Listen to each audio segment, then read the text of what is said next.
Hi everyone, welcome back to my channel. সবাই কেমন আছো? আশা করছি সবাই খুব ভালো আছো। তো এখন বাজে সন্ধ্যা 7টা একটু বেশি হয়ে গেছে, 10-15 মিনিট হয়ে গেছে। তো এখন পড়তে বসেছি। এখন ধরলাম প্রথমে ভৌত বিজ্ঞান ক্লাস 9, এই যে ভট্টাচার্য পান্ডাস লেখকের বই, এই বইটাই আমি পড়ি। তো আজকে প্রথম ধরবো পরিমাপ। অনেকদিন ধরো পরিমাপ চ্যাপ্টারটা ধরা হয়নি, ভাবলাম পরিমাপ আজকে শুরু করি। কারণ পরিমাপ থেকে প্রতি বছর একটা দুটো কোশ্চেন আসে, একটা তো কোশ্চেন আসে। তোমাদের আজকে শেয়ার করবো যে পরিমাপ থেকে কোন কোন কোশ্চেন আসে। তারা খুব ডাকতে আছে।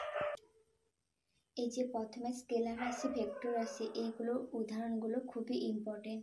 যেমন এটা 22 সাল না 23 সালে একটা কোশ্চেন এসেছিল যে ভার বা ওজন কি রাশি।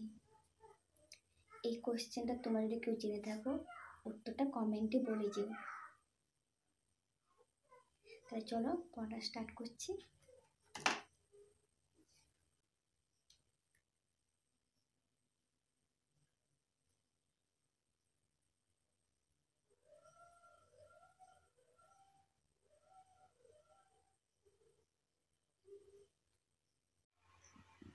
পরিমাপ চ্যাপ্টারে থিওরিটা পড়া হয়ে গেছে, এখন সহায়িকা থেকে এমসিকিউগুলো দেখে নেব। আজকে সঙ্গে সঙ্গে দেখছি একটু তোমাদের বলবো যে থিওরি পড়ার পর সঙ্গে সঙ্গে সহায়িকা বা যে কোনো এমসিকিউ সলিউশন করতে না, কারণ একটু দেরি করে করবে, কারণ তাহলে বুঝতে পারবে যে থিওরি পড়াটা কতটা মনে থাকছে, তাহলে তোমরা নিজেরাই বুঝতে পারবে। তো এমসিকিউগুলো পড়ে নেব। শুধু এমসিকিউ, যার কাছ থেকে বইটা নিয়েছি সে এরকমভাবে কেটে দিয়েছে।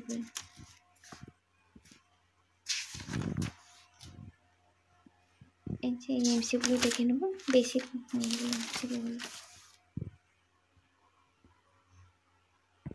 তারপর রান্নার জন্য কাকিমাকে একটু সবজি কেটে দিলাম। তারপর খেয়ে এসে এখন রাইমার্টিনের প্র্যাকটিস সেটটা ধরলাম।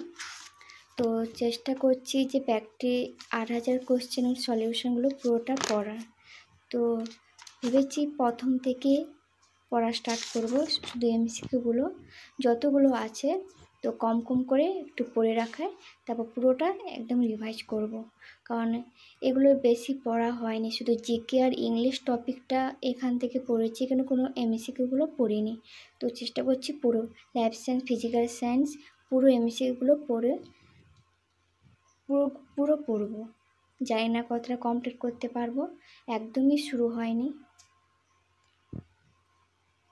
আর তোমরা কোন কোন প্র্যাকটিস সেট বই কিনেছো অবশ্যই আমাকে কমেন্ট করে জানিও। আমি তো রাইমার্টিন নিয়েছি। আর তোমরা কারা কারা রাইমার্টিন বই কিনেছো অবশ্যই কমেন্ট করে জানিও। বইটা খুবই ভালো। এমসিকিউ প্রায় রাইমার্টিন যে সহায়িকাগুলো হয় ক্লাস 9-10 পুরো একই আছে। পুরো প্রায় বেশিরভাগ কোশ্চেনগুলো অ্যান্সার দেখবে এখানেই আছে। তোমরা যাদের রাইমার্টিনের প্র্যাকটিস সেট এবং সহায়িকা আছে দেখবে, বুঝতে পারবে যে এমসিকিউগুলো বেশিরভাগটাই সেই সহায়িকা থেকে তুলে দিয়েছে। তো চলো পড়া স্টার্ট করি আবার। ভিডিওটা এখন এই পর্যন্তই। দেখা হচ্ছে নতুন একটা স্টাডি ব্লগের সঙ্গে, আর বেশি বড় করব না। তো এখন বাজে প্রায় 11টার মতো, 11টা বাজতে 15 মিনিট বাকি আছে। এখন ঘুমিয়ে যাব, আর পড়বো না, কারণ তাহলে যদি দেরি করে ঘুমাই তাহলে সকালে উঠতে দেরি হবে। তো সকালে দেরি করে ওঠার অভ্যাস নেই।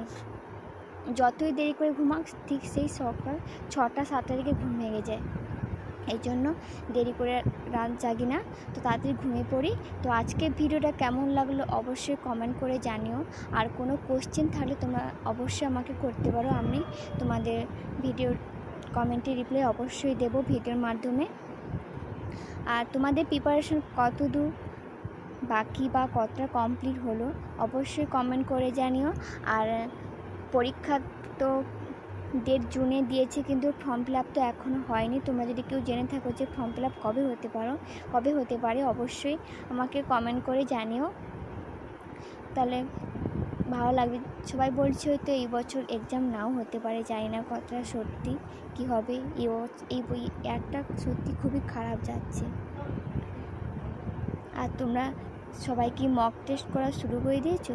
যদি শুরু করে দেও অবশ্যই আমাকে কমেন্ট করে জানিও, তাহলে আমিও মক টেস্টটিকে শুরু করে দিতে হবে। কারণ একটা না দুটো মক টেস্ট দেওয়া হয়েছে আর দেওয়া হয়নি, কারণ পড়ার সঙ্গে সঙ্গে মক টেস্ট দেওয়াটা জরুরি। কারণ পরীক্ষা তো বেশি দিন বাকি নেই, ভাবছি এখন থেকে মক টেস্ট করাটা শুরু করব।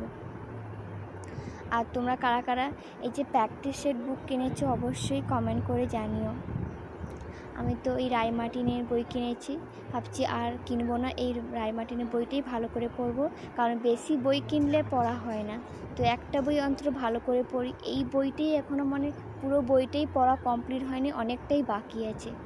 তো ভাবলাম আগে কমপ্লিট করি, যদি কমপ্লিট হয় তো ভাবলাম পরে তখন কেনা যাবে। কারণ পরীক্ষা তো বেশি দিন নেই, হয়তো দেখা গেল ফর্ম ফিল আপে তো 1 মাস টাইম দেবে। কারণ যেহেতু পরীক্ষা অনেক পিছিয়ে যাচ্ছে, এখন আর ফর্ম ফিল আপ হয়নি, হয়তো 1 মাস টাইম দিতে পারে, এরকম হতে পারে, জানি না কিছু হবে। আর তোমরা কারা কারা এনএম জিএনএম করতে চাও অবশ্যই কমেন্ট করে জানিও। কারা এনএম করবে আর কারা জিএনএম করবে তারা কমেন্টে অবশ্যই রিপ্লাই দিও। তো চলো আজকে ভিডিওটা এখন এই পর্যন্তই, দেখা হচ্ছে নেক্সট ভিডিও। সবাইকে ধন্যবাদ। আর যারা চ্যানেলটিকে সাবস্ক্রাইব করনি প্লিজ চ্যানেলটিকে সাবস্ক্রাইব করে দিও। আর ভিডিওটি ভালো লাগলে অবশ্যই লাইক করো এবং কমেন্ট করো, আর চ্যানেলটিকে শেয়ার করে দিও। ধন্যবাদ সবাইকে।